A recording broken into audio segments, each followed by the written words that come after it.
Superstars, how's it going? This is Coach Wood, and we are back, baby, for another episode of great content for you guys. We're ripping and running through the week, and this has truly been a great week for our athletes, for many of the families that we work with. We've had some big wins. For those that don't know, Before You Go Pro is more than just content. We're more than just the Before You Go Pro YouTube channel, you guys. We are actual practitioners. We get our hands dirty. This is a 20-year labor of love for myself, but we work with athletes across the country and at the high school and junior college level that want to go off and play some big time ball. So we've had some athletes with some amazing wins.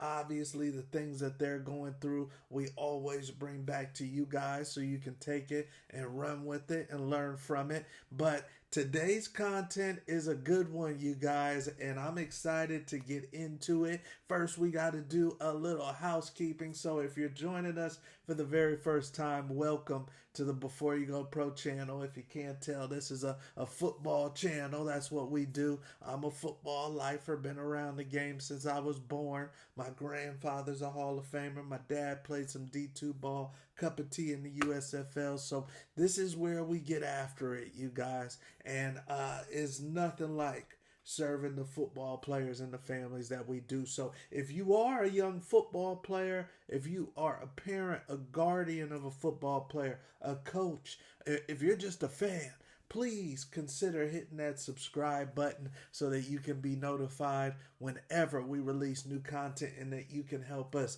build this amazing organic football community, you guys. We really appreciate it. Close to 1,000 subscribers, which blows my mind. I know it's small cookies to some of you young football players out there and some of you social media people, but truly blows my mind and appreciate it. Also, like I said, practitioners, you guys. So we develop resources. Check out the description box. We've got some great resources for you young football players out there, you families of football players, your coaches, how to get to the bag, how to get to the PWO offer, how to navigate some of this NIL stuff going on, all down in the description box, you guys. So let's get into today's content because, like I said, we work with athletes across the country, phenomenal young men that are doing big things, and they've got their mindset on doing big things, so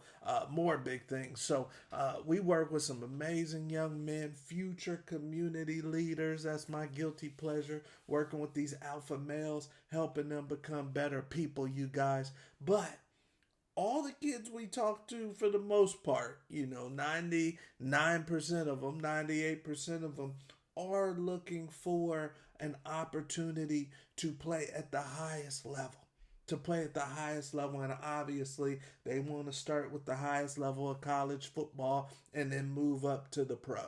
And that's a noble goal. That's a noble dream. That was exactly what I wanted to do and fought for so many years. That's exactly what you should do if that's where your heart is. Now, we're going to leverage some things. We're going to make some relationships and leverage that football career for some life opportunities. But if your dream is to play at the highest level of college football, try to make it to the pros. You've got some talent. You've been evaluated. Somebody has said, yes, you've definitely got some talent. Well, you should be focused on that. You only get one window. So you should be focused on your goals and your dreams. However, I'm Coach Wood, so I always have to bring the real. I always have to bring the honesty and the reality and the practicality to something. This is the huddle.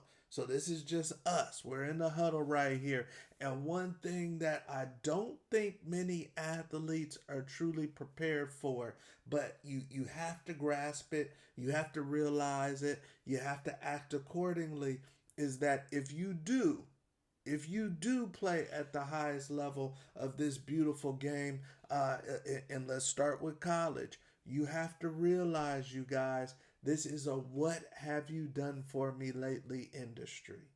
The days like when I came out, late 90s, where you sign with someone, you see the helmet in the background. I signed with the University of Colorado. When I signed with Colorado, I knew, unless I went there and really messed it up, you guys, I knew I had 4 years on the field at the University of Colorado in Boulder, and I had 5 years to be on campus. I knew that, and it was mine.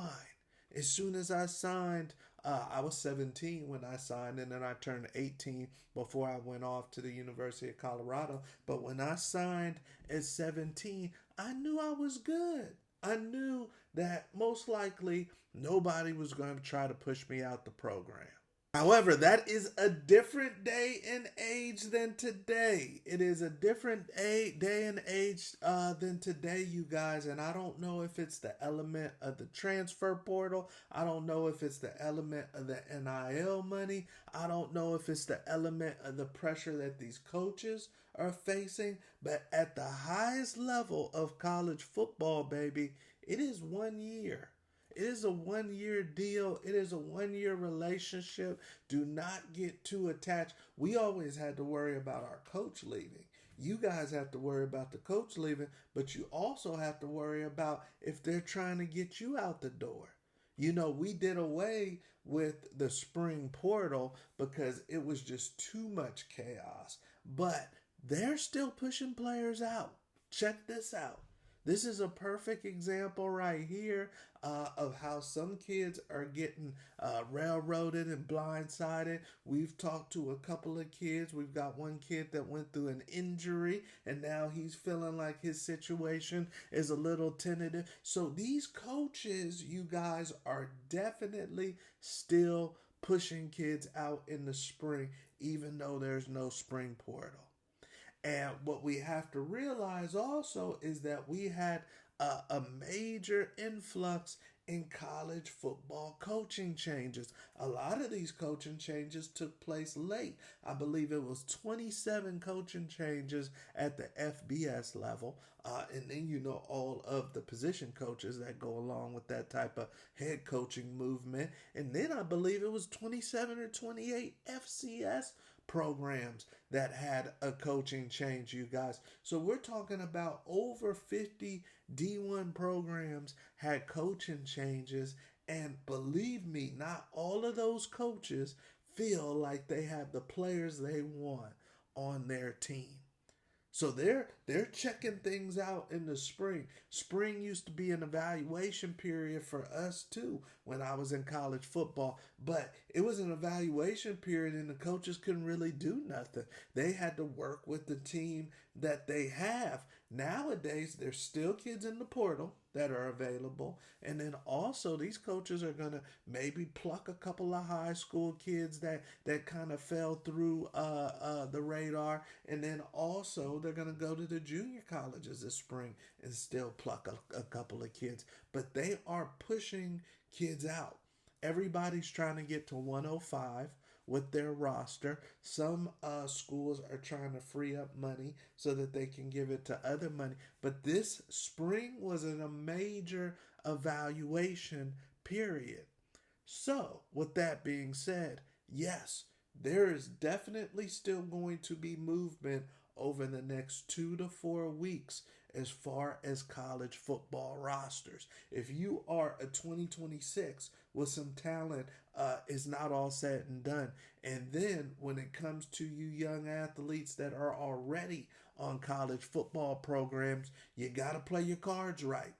If you finish with spring, then hopefully you had a great spring, and you better finish your academics right and your workouts right if you still got some workouts going on. If you are still playing spring ball and you're not, finish hard. Finish hard. And all of you guys should be capturing your film. All of you guys should always be making new highlight films, new resumes that you can pass out in case you have to. But the biggest part that I want you athletes to grasp that are watching this weekday huddle is that it's 1 year, baby. It's 1 year. Don't think that you signed out of high school, you signed out of junior college, you're a freshman at this college, you went in the portal, now you're a sophomore at this school, and it's peaches and cream. Don't think you're set. You know, we're in this day and age in college football where it's real sweet on one side of it, but on the other side of it, it is more cutthroat than ever before. What have you done for me lately? So you have to mentally prepare for that as a student athlete today. No, you don't have to worry about that game after game, practice after practice. But at the end of the year, they are truly evaluating if you're coming back next year. It wasn't that way in my day. They knew you were coming back for the most part. Today, they can literally cut you after every semester if they want to. Now, if they keep you and you're at the highest level, they got to pay you, and that's sweet. You know, a lot of these young men are making way more than their production on paper, but you're getting evaluated every single semester. And hey, if this is business, it should also be on the flip side. If this industry is going to be this cutthroat, you know, the coaches are up against it as far as wins and losses and what they have to do to keep their job. If you're going to evaluate me every semester, I have to evaluate you every semester. You young athletes should be evaluating the schools you're at as well. You should be evaluating the partnership. You should be evaluating the offer or the PWO situation you have on the table. But get yourself in a position where you have leverage. Get yourself in a position where you can truly negotiate or where you're wanted by many. That's the dream scenario. But things happen. You know, sometimes there's bad production, sometimes there's injury, and you'll be evaluated on a year-by-year basis. You athletes that want to play at the highest level, you athletes that want to go to San Diego State, you want to go play at Montana, you want to play at Arizona, Arizona State, Florida State, that's great. But are you ready to be evaluated on a semester-by-semester basis? You know, if you're there 4 years, that's 8 semesters. Really 7 semesters, because that last one you'll be headed out. But 7 semesters you'll be evaluated in college for the average athlete. And what you can do after that evaluation or that semester will be determined on that evaluation. If you can move up, if you move down, if you get more money, if you lose money, it's a semester by semester evaluation at the highest level of college football. So keep that in mind. Sometimes we always talk about the big things and the sweet things. Hey, maybe now in college I can buy my mama a house, buy my mama a car. That's sweet. It's never been that way. But also it's never been so cutthroat.